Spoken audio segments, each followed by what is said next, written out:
Bueno, vamos a reaccionar a Lee Smolin, un físico conocido que va a hablar sobre cómo el espacio y el tiempo pueden ser la misma cosa. O sea que solamente va a hablar de relatividad especial y general, ¿no? Vamos a ponerlo al principio. Space and time are things that we take for granted, but we've been told and we're starting to believe that what Einstein said, that space and time are not quite as they seem, but they're dynamic, they're mobile, they can curve, they can slow, they can expand, and but the two are really unified together, and we need to understand space-time is critical to understand the nature of our universe. It's the most important question. Okay, so what is time? What is space? Okay, even more important than what are the particles and what are the forces. And we want to understand everything. Bueno, planteado está, ¿no? O sea, preguntas filosóficas eternas. Porque no todos tenemos un reloj, pero ¿qué es el tiempo? Y todo es el espacio, ¿no? Nos movemos en el espacio y ¿qué es el espacio? Es su naturaleza. Después habla de las partículas y las fuerzas, pero bueno, todo tiene un puntapié ¿no? del día a día, de qué son esas cosas, ¿no? Some people have thought of it as it's the arena in which all the act of particles and physics play out, but it may be more than that. The basic.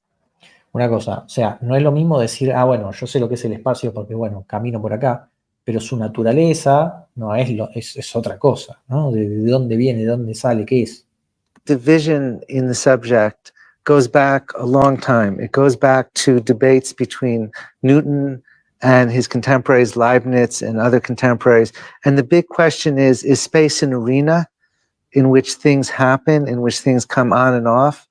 Or is there no arena? Is space just a network of relationships? A way to ask the question is, if the whole universe were moved entirely 10 meters to the left, would it matter? Does it even mean something to say that? Because no relationships would change. Right.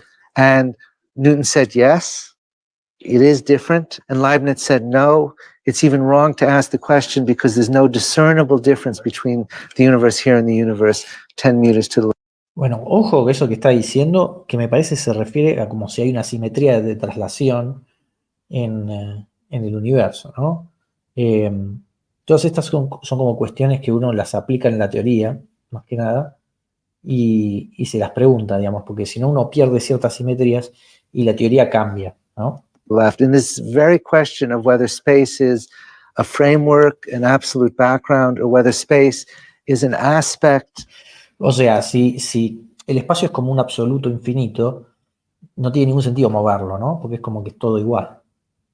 Of reality that grows out of a network of relationships, of causality, of change, is the fundamental question, as has been for 400 years. Okay, so if we're trying to understand the nature of space at this point, we're dealing with different concepts as well. We're dealing with relationships. Yes. We're dealing with causation.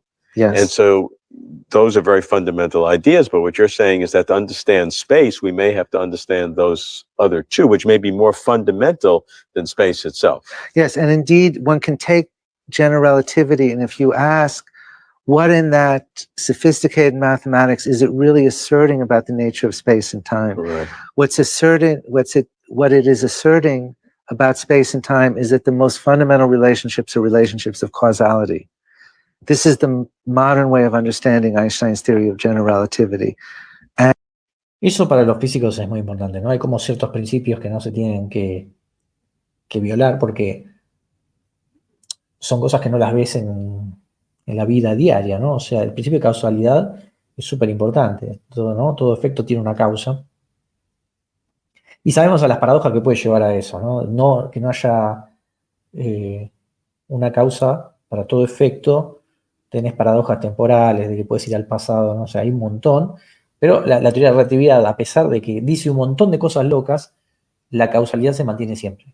And so if you think about the structure, an event happens and light goes out of it. We have these pictures of light cones going out. And if you're can travel from That's the that amount as light goes out over time at the speed of light, it covers in greater and greater distance. greater and greater distance. So you imagine a sphere going out. Right. Now, if a later event happens within that sphere, information could have reached there from the first event going at slower than the speed of light. And so there could be a causal relation. There will be a causal relation between the first event and the second. Está hablando de los conos de luz que se suelen usar en los diagramas de Minkowski de relatividad, pero básicamente es, vos haces si lo haces en 2 dimensiones, haces 2 rectas a 45 grados que representan cosas que se mueven a la velocidad de la luz. Si te moves más lento, te metes adentro. Y por fuera no puedes estar porque te moverías más rápido que la velocidad de la luz. Entonces todo lo posible, lo causal, tiene que estar por adentro. If another event is so far away that light could not have gotten there, then there's no causal relation. And the interesting thing is, if you write down a list of all the causal relations between all the events in the universe, you describe the geometry of space-time almost completely. Oh. There's still a little bit of information that you have to put in, which is counting, which is how many events take place. So and then you have everything. So whereas the common perception is that we have space, and in the space there are relationships like my chair and your chair, or there are causes that I push your chair and you move a little bit, that is an artificial distinction, that maybe it's the events themselves that create the concept of space? Yes. Yes. I mean, that's... And that's not just a metaphor, it's the best way of understanding both the principles and the mathematics of Einstein's theory of general relativity. Now, this sounds very profound. Are there implications of this that you can say, okay, if that's true, then what follows? What would then happen that we can see in observation or learn about our world? Or is this just some philosophical idea? For example, the whole idea of what a black hole is comes from thinking about the causal relations. A horizon is a boundary to what can be causally influenced by what's, quote, inside the black hole. Bueno, acá va a hablar de agujeros negros, que ya lo hablamos en el video de Susskind, el anterior. Está bueno todo lo que dijo antes, son consecuencias de relatividad general, que después vamos a hablar de eso. So if you want to really conceive of what a black hole is, you have to think of it in terms of causality and causal relations. The idea of the singularity at the beginning of the universe, that space and time cannot be continued beyond a certain set of events, came from thinking about the causality. This was a kind of revolution in our understanding of general relativity, brought about principally by Roger Penrose in the 1960s. Okay, so now we have sort of this new concept. Ya hablamos que las singularidades son como consecuencias de la teoría, que si no las puedes salvar, y el tema es que la teoría llega hasta ahí. La teoría, las observaciones no es que comprobaron absolutamente todas las predicciones de relatividad general, por ejemplo. Pero bueno, la singularidad puede ser un lugar, todo el mundo, ¿no? Los físicos piensan que es el lugar donde ahí tiene que haber otra teoría, pero la singularidad no es como algo físico. Of space as perhaps an emergent property of relationships and causes. Por cierto, antes dijo algo así como que la materia o los eventos, ¿no? Es como que moldean el espacio. Eso tiene que ver, la relatividad general te iguala geometría con energía, que en el fondo ahí está metido, ¿no? El contenido del universo. De una forma general, ¿no? Porque ahí hay energía, hay materia, ¿no? Hay ondas electromagnéticas, de todo. Inclusive en la forma más moderna tenés materia oscura y energía oscura. Between events. Now let's bring time into it, because Einstein... but time is already in it, because causality is time. Because causality is a sequence. Causality is a sequence. So what you're saying is that time then is also emergent, because once you have the cause, time is a natural product of that, as opposed to time being something that we flow through. Yes, if you take that point of view, then causality is the fundamental aspect of time, and our experience of the flow of time is a product of that. Como dije, que no haya causalidad te puede traer problemas con el tiempo, ¿no? Porque podrías volver atrás en el tiempo, bueno, habría muchas paradojas. Así que es como que decir causalidad también de alguna forma está conectado con seguir una flecha temporal. A derivative. A derivative of that. Okay. Now, can you keep then space and time? Is that one unit, Einstein's so-called block universe, where every event had a three-dimensional location and a location in time, so a four-dimensional piece, so you can see the whole history of the universe from beginning to end, supposedly, in this four-dimensional block universe where time is a coordinate? You know, from the point of general relativity, classical general relativity, you can have it both ways. You can think of this block universe picture, which you mentioned, and you can get away with that to a certain extent.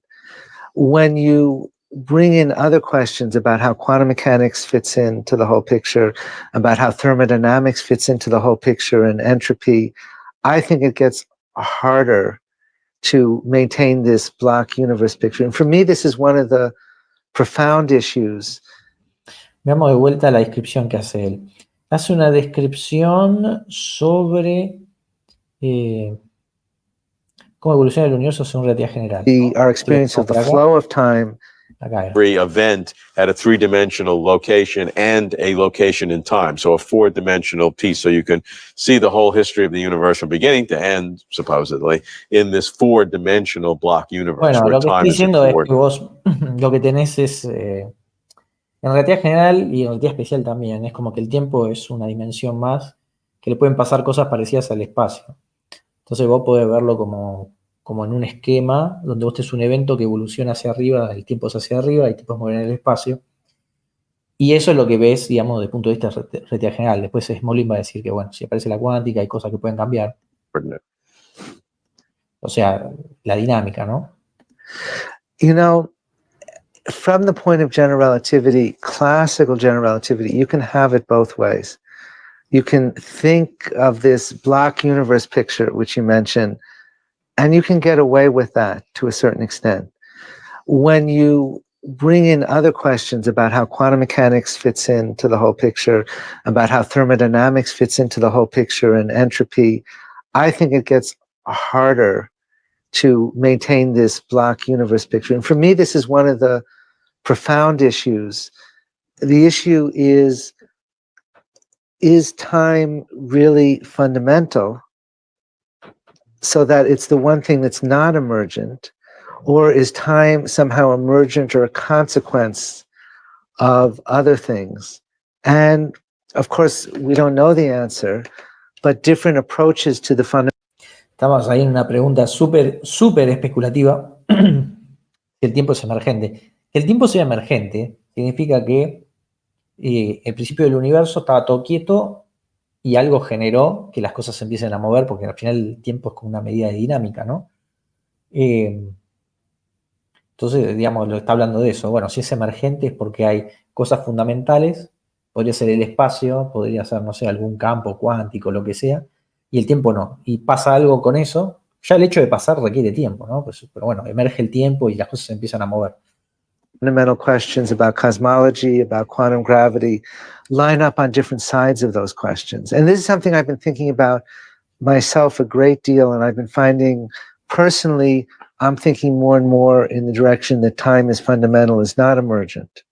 Bueno, vamos a parar ahí. Igual ya terminaba, pero digamos, pueden terminar de ver ustedes si quieren. Dejo la dirección en los comentarios, en las referencias.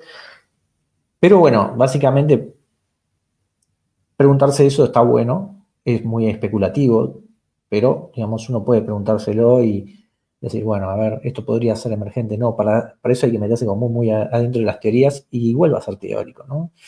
Como mucho de lo que se habla en física especulativo, forzás la teoría hasta el fondo, pero experimentalmente no se puede saber tanto. Así que bueno, dejen cualquier cosa en los comentarios y eso es lo más importante.